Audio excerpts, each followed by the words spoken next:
Austin City Limits Radio, we welcome Martin Garrix, the electronic music superstar and a headliner of the 2017 Austin City Limits Music Festival. The other guy is The Edge, a rock and roll Hall of Famer, plays guitar in U2. Welcome, gentlemen. Thank you, Andy. It's great to talk to you. Yeah, How are you? Nice to meet you. We Are the People is the collaboration. This was recorded pre-pandemic, and Martin, you kept this a tightly controlled secret. What was it like knowing you had recorded a tune with Bono and the Edge and you couldn't share that information with anyone for what went on for almost 2 years because of the pandemic? Yeah, it's very crazy. From the moment the talk started with Bono and the Edge and recording with them, that all happened pretty quick, but then actually having a song released took another 1.5 years because the tournament we made it for got postponed by a year because of COVID. So it was very hard to keep it a secret, but it didn't leak out before the release, which is yeah. That's remarkable because Bono was playing the mix to everybody. So I'm surprised that it didn't get out. There's a selflessness to being a good collaborator that in some ways is antithetical to what we think of when we think of what it takes to be a proper rock star. What has to happen for a collaboration to work? Good vibes.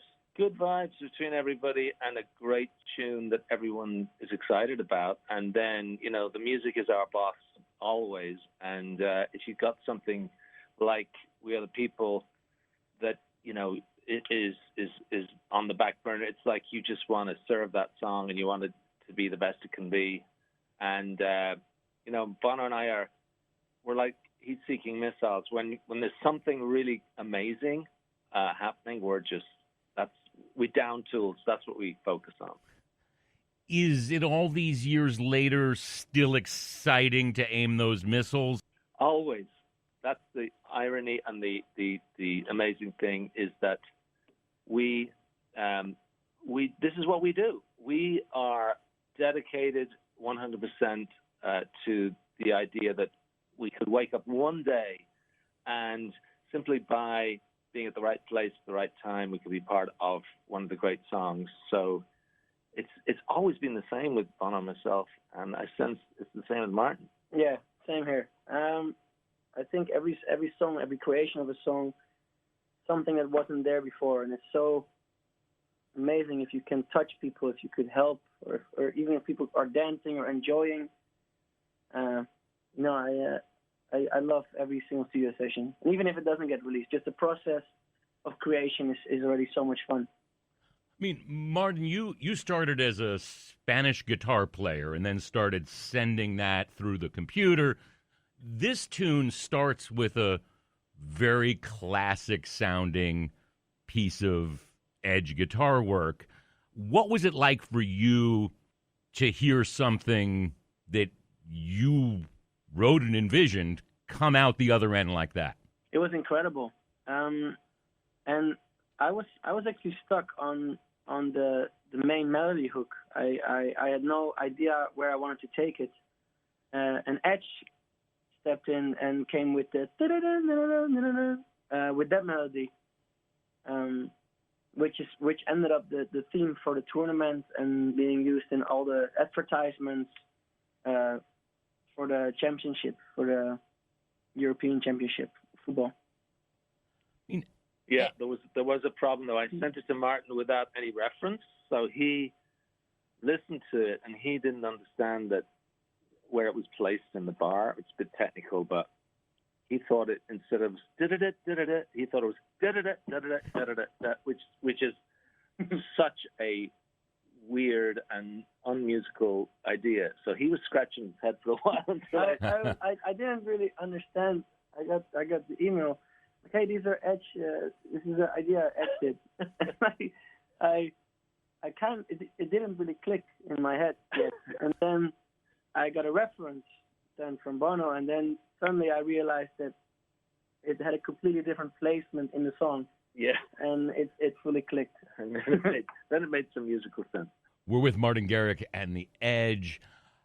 Edge, what kind of appreciation do you have for the electronic music that Martin makes. What moves you about that? I mean, there's purists, guys in other Rock and Roll Hall of Fame bands, who still don't know what to make of this.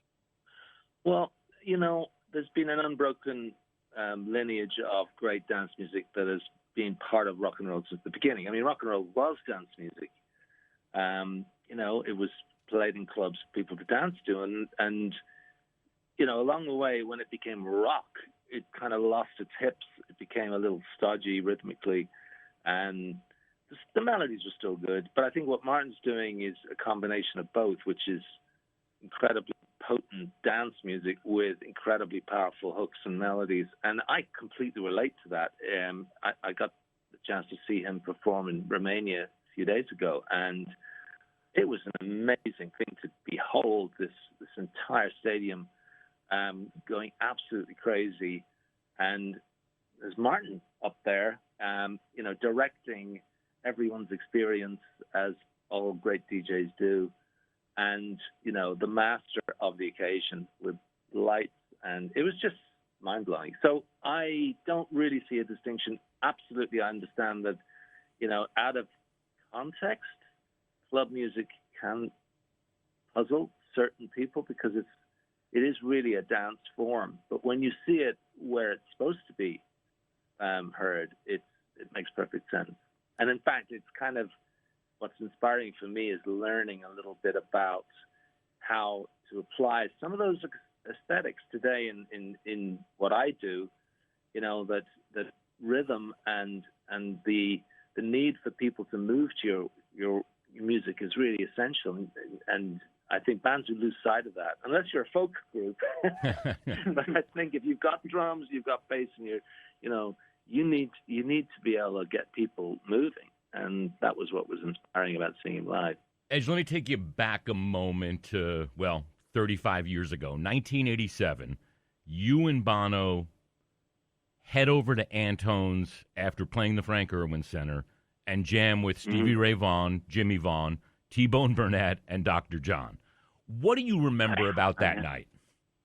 Well, I mean, I felt I was on the stage, sharing the stage with greatness on every level. And, of course, in that world of the blues, we were novices, we were students, we were trying to kind of bring up the rear in terms of our musical education a bit, and just to see those guys play, it's just incredible. And still to this day, never forget that occasion. Two brothers, amazing players, and incredible legacy that they've left us. And you know, Austin's one of those amazing music cities. I always love being there because it's just so full of that. I guess it's a college town, but it's just full of that curiosity, full of that love of art generally, but music in particular. I always get energized whenever I'm there. How aware were you at that moment of Stevie Ray Vaughan? It was 87. I mean, you were doing your thing. You were contemporaries working in two very different spaces. He's been gone 30 years. But at the time, how aware were you? Well, you know, to be fair, I think my sense of blues guitar was limited. We had made it a point to not reference the blues in our early albums, and it was really only the Joshua Tree when we really started to re-examine that form, and we did do so, and we found it incredibly powerful and inspiring.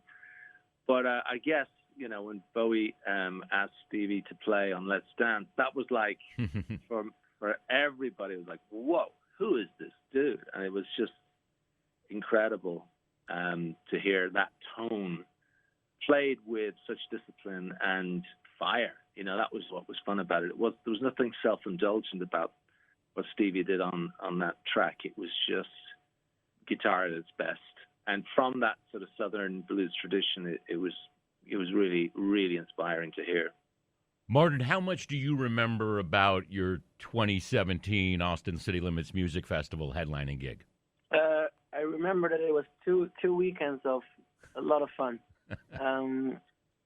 the energy, the atmosphere, the crowd, the excitement, and I had so much fun there. I actually run around in the crowd, hiding behind the bandana. Is it right? Like a headscarf.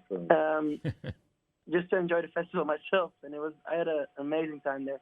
Everybody's super friendly, super respectful, and as Edge said, they're big music lovers. So you could feel it in the air at the entire festival. No matter what stage you were at, it was really special. We're with the Edge and Martin Garrix. Fame amplifies what's already there, the good and the bad. And I think pandemics, we've found, also amplify who you are. And when you're famous and living through a pandemic, I guess that's a double whammy. What have you each learned about yourselves in the last 18 months or so? For me, it was that I was always going, and then when I had to be home, I kind of didn't know how to. I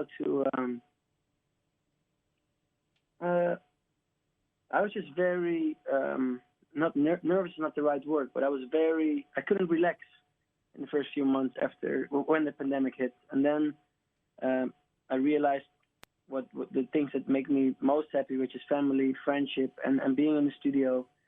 And my entire lockdown was basically just either with family or in the studio experimenting. And for me, I mean, it was actually couldn't have come at a more opportune moment for you two, because we just finished a 5-year cycle of touring, which ended in December of 2019. So we literally got home, unpacked our bags, and we were in that place where we just were, allowing ourselves some time off before starting to work on some new songs. And of course, there's nothing that you need more when you're working on songs than kind of an ability to focus, no distractions, being somewhat isolated and really, sometimes. So I'm suffering a little bit from survivor's guilt to the extent that, it's actually not been a huge burden on me to be, dealing with the separation and isolation of the, the lockdown. But I suppose what I've learned is how lucky I am, and I just am so appreciative of what I've been given, the opportunity, the privileges, and you two fans have given us a great life. We keep saying it on tour, and we really believe it, and we really try and live it. We're just some of the luckiest people, not just alive, but who have ever lived. And we try, therefore, to try and give back in whatever way we can. With Martin Garrix and Edge, the song is "We Are the People," and I'll leave with this. This is a very hopeful song, although written pre-pandemic. And now there's windows and variants and vaccine resistance, and science has become political. How do you maintain hope at this point? What makes you hopeful right now? What makes me hopeful is music and the creation of music. There's so many beautiful things happening here in the Netherlands as well. Even though there's still no festivals, nothing allowed, there's still beautiful gatherings of people. I feel like everybody's adjusting to what is happening around them, but because of what's happening, there's some really beautiful moments of people coming together, which is, I think, what everybody's been really missing. I don't know how it is in Austin right now, but in the Netherlands, there's no shows allowed yet. But people are somewhat trying to be a little creative and trying to get together in other ways. And to me, that makes me very happy to see that.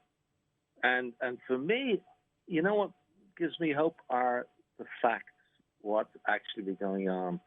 If you compare this pandemic to the Spanish flu of 100 years ago, we are so much better at handling these pandemics than we ever were. And you looked at how we've dealt with the sort of potential financial impacts. All the people in positions of power have rallied together and have responded, and put unprecedented things in place to provide people with an income and a way to get by and to put food on the table.